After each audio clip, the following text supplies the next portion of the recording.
Bonjour à tous, bienvenue dans cette nouvelle vidéo. Alors aujourd'hui on va encore aborder le thème des pervers narcissiques, mais j'avais envie de partager avec vous ce qu'on appelle les petites phrases assassines des pervers narcissiques. Parce que c'est bien souvent comme ça qu'ils touchent leurs victimes. C'est en leur disant des petites phrases, des petits mots, des petites réflexions, c'est par des regards, des attitudes. C'est pas de la violence physique, hein, d'accord? Là, on est plus avec le sociopathe, psychopathe qui frappe ou la sociale, voilà. Un vrai pervers narcissique cherche à détruire sa victime par, vous savez, je les compare souvent à des petits criquets qui grignotent, qui grignotent, qui grignotent, qui grignotent. Et c'est un petit peu ça. Et les phrases assassines que je vais vous citer dans cette vidéo, vous allez voir peut-être que ça va reprendre chez vous des choses que vous avez déjà entendues, des phrases qui sont un peu similaires. Et j'ai choisi des phrases que m'ont dit mes clients. Donc c'est pas des phrases que j'ai prises au hasard comme ça. C'est vraiment des choses qui m'ont été rapportées. Et ce sont des phrases qui ont vraiment touché la personne, touché en plein cœur. Ils savent faire mal. Ils savent taper là où ça fait mal, vraiment.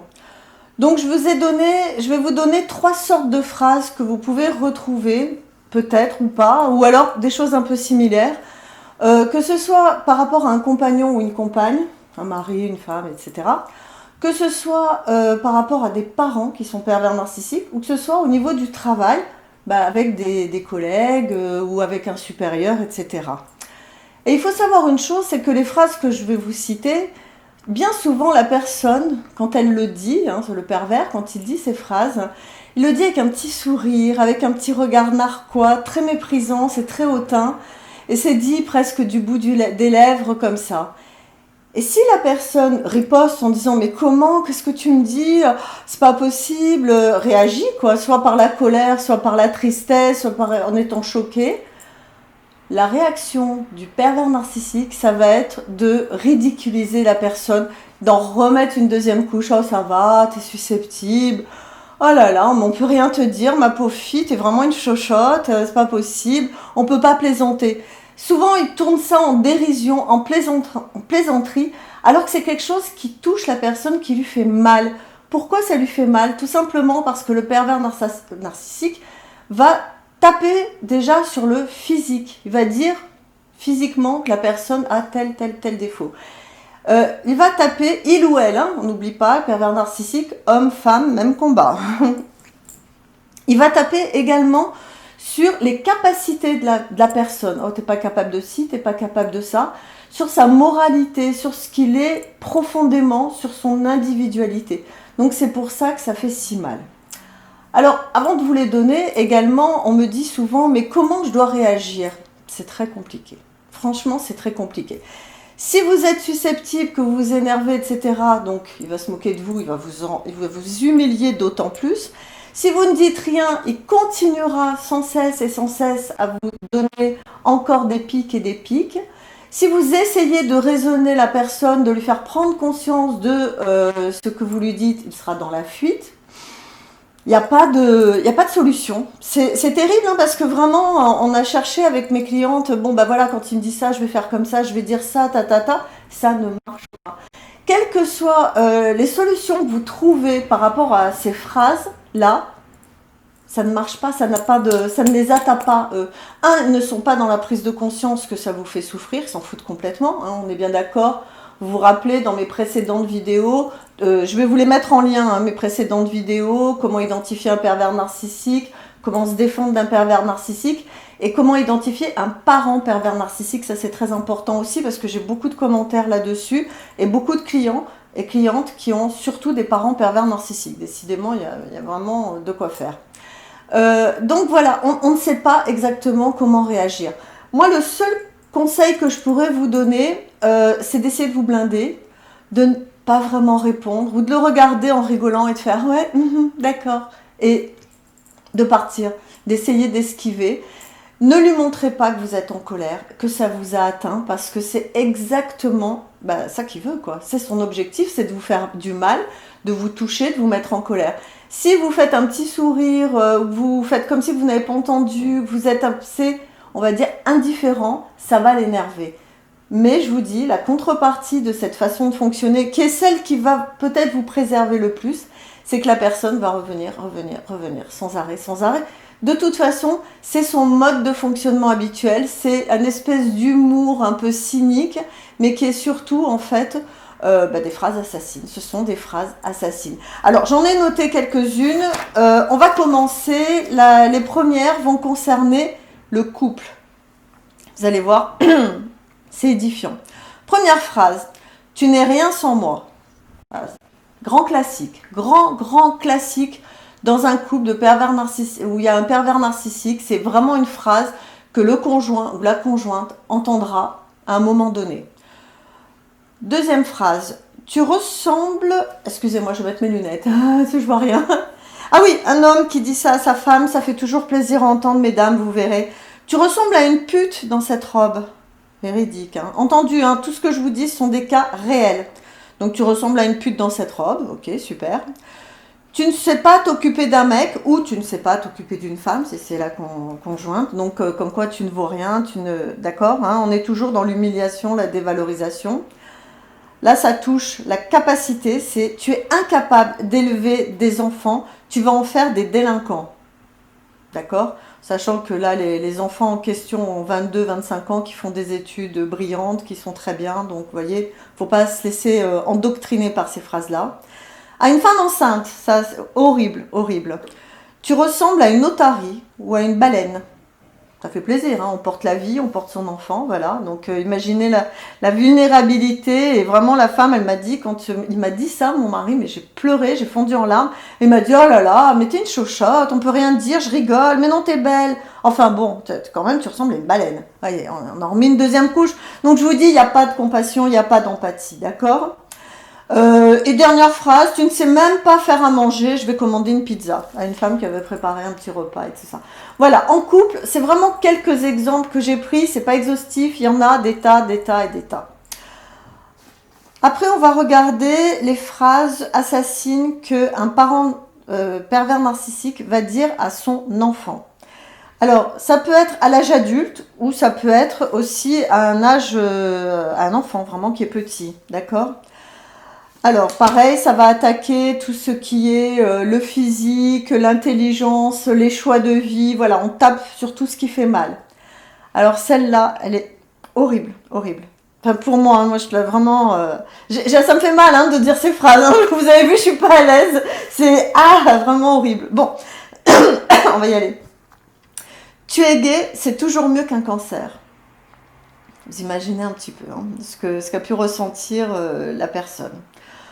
Ton mec cherche du travail, il faut toujours que tu tombes sur des ratés. Voilà, donc là on est sur les choix, hein, d'accord, sur ces deux premières. Si je te dis de maigrir, c'est pour ton bien. Qui peut vouloir de toi avec un gros cul pareil hein? Donc là on tape sur le physique d'une femme, c'est une de mes clientes, je la vois très bien, je la visualise, et effectivement elle est un petit peu en surpoids, mais elle est très charmante, et voilà. Donc vous imaginez la douleur qu'elle a ressentie. À une adolescente de 13 ans, son père. Ah, tu te maquilles, bah tu vas bientôt faire la pute. 13 ans, hein, la gamine. Hein. Elle a mis un trait de crayon, hein, c'est tout. Après, alors celle-là, je pense de toutes, c'est la pire. Ouais, je crois que c'est la pire. Si j'avais été pour l'avortement, tu ne serais pas née. Je ne sais pas si vous imaginez un peu la violence. Ça veut dire ta vie, je voudrais même pas que tu sois là, quoi. C'est horrible, hein. Après, heureusement qu'on ne se voit qu'une fois par mois, car déjà tu me saoules. Donc ça, c'est un père qui dit ça à sa fille, qui voit qu'une fois par mois. D'accord? Ça fait plaisir. Hein. Pardon. Vous savez, j'ai vraiment du mal parce que c'est des choses, c'est très dur. Rien que de les dire, ça me fait du mal. Donc imaginez. À une petite fille qui fait de la danse, sa mère lui dit « Tu es aussi gracieuse qu'un éléphant en tutu ». C'est horrible. C'est horrible. Elle l'a cassé, la gamine. Elle m'a dit, je n'ai plus jamais voulu faire de danse, je n'arrive pas à danser. Elle est adulte, hein, c'est une cliente qui m'a raconté ça. Elle m'a dit, j'arrive même pas à aller danser. Sur une piste de danse, je n'ose pas. Donc, à une petite de 8 ans, le père dit, heureusement que tu es jolie, parce que pour ce qui est de l'intelligence, il y a du boulot. Donc, t'es belle et tais-toi, quoi. Voilà, d'accord? Ah oui, une autre dernière, je me suis rappelée au dernier moment. Heureusement qu'il y a ton frère, au moins il y en a un d'intelligent dans la famille. Ça fait toujours plaisir, hein. Vraiment, on est dans la comparaison. Donc c'est cruel, c'est des flèches qu'on reçoit en plein cœur, ça fait très très mal. Je vous dis, moi j'ai du mal à les dire, c'est horrible, là. Vous devez sentir que ma voix tremble, parce que je peux pas dire des choses comme ça, voilà. Alors au travail, alors c'est vrai que ça fait très mal aussi aux professionnels, mais ça ne touche pas autant que quand ce sont des êtres chers, comme les parents ou son conjoint ou sa conjointe, mais c'est pas mal. Alors le chef qui dit à son assistante, mais vous êtes sotte, ma pauvre fille. Ok, d'accord, ça fait plaisir d'entendre. Après, le même, c'est la même cliente. Faut toujours tout vous expliquer. Vous êtes un peu lente, d'accord? Donc incapable, voilà, vous voyez tout ce que ça sous-entend. Une collègue à une autre. T'as une très belle robe, hein? Dommage qu'elle te boudine autant. D'accord? C'est un compliment, mais bam, ok? C'est pas bon, hein, évidemment. À une pause café. Donc, pause café, tout le monde est là, devant tout le monde, hein. Le chef, il dit, vous croyez que c'est en vous prélassant à la machine de café que le travail va se faire tout seul? Voilà. Et encore, celle-là, je trouve, c'est pas la pire, hein. C'est pas la pire.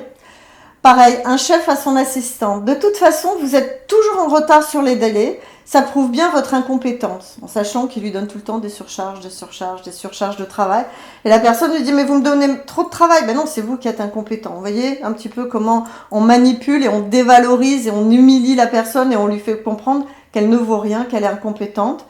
Et à une collègue, alors ça vraiment, je trouve qu'elle est ignoble, à une collègue qui revient d'un arrêt maladie, on va dire que la personne a fait un burn-out très grave, hein, puisqu'elle a même fait un AVC, enfin vraiment c'est quelque chose de très très grave.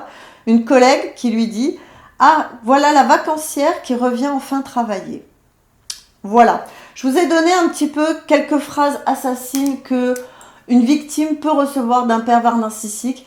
Et encore une fois, je n'ai pas la solution miracle. Je suis désolée, hein, je préfère être franche avec vous.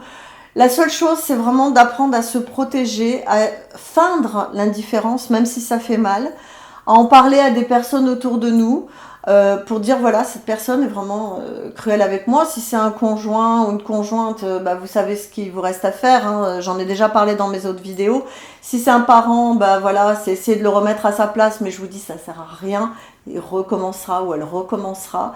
Et c'est vraiment de se blinder et d'avoir, à la limite, d'être dans un peu la compassion et de se dire, mais la personne doit être tellement mal dans sa peau pour dire des horreurs pareilles que finalement elle est plus à plaindre qu'autre chose. Parce que ce sont des gens malheureux, ce sont des gens qui sont tout le temps dans un espèce de venin, de poison intérieur. Ils sont tellement mal à l'intérieur d'eux-mêmes qu'ils ont besoin de déverser leur haine et leur poison sur les autres. Donc finalement, ils sont plus à plaindre qu'autre chose. Je crois que quand on arrive à avoir cet état d'esprit, bah on arrive à avoir ce recul nécessaire. Et vous voyez, c'est incroyable parce que moi, de vous avoir dit toutes ces phrases, j'ai le plexus qui est noué, je suis pas bien. Donc pour vous dire que c'est vraiment pas mon mode de fonctionnement. Et c'est d'une telle violence, d'une telle brutalité. Donc voilà, c'est vraiment de prendre conscience que ce sont des petites phrases de petites gens. Voilà. C'est un petit peu le conseil que je peux vous donner. Donc, moi, ce que je vous demande dans les commentaires, mettez-moi un petit peu les phrases assassines que vous avez pu recevoir de collègues, d'un parent, d'une amie, d'un conjoint, d'une conjointe. Allez-y, vraiment, ça me plaît quand il y a des commentaires. Et puis, vous verrez entre vous aussi que vous n'êtes pas seul et qu'il y a plein de gens qui vivent ces situations-là. Et que plus on en prend conscience et plus on peut arriver à s'en sortir. Voilà, c'est ce que je vous souhaite en tout cas. Je vous souhaite de passer en tout cas une belle journée. Si la vidéo vous a plu, comme d'habitude, bah, vous likez, vous partagez. Partagez-la cette vidéo, vraiment. Prenez 10 secondes pour le faire. Ça peut vraiment aider des gens. Et puis abonnez-vous à la chaîne si vous n'êtes pas abonné. Et il ne faut pas oublier de cliquer à gauche là sur la petite cloche. D'accord? Bon, bah, je vous remercie. Je vous dis à très bientôt pour une prochaine vidéo. Je ne sais pas encore de quoi on va parler. Donnez-moi des idées de vidéos aussi. N'hésitez pas parce que je ne suis pas Einstein. Hein, je n'ai pas toutes les idées. Donc n'hésitez pas à laisser des commentaires. Vraiment, ça me fait extrêmement plaisir. Je vous embrasse. À bientôt. Ciao. Au revoir.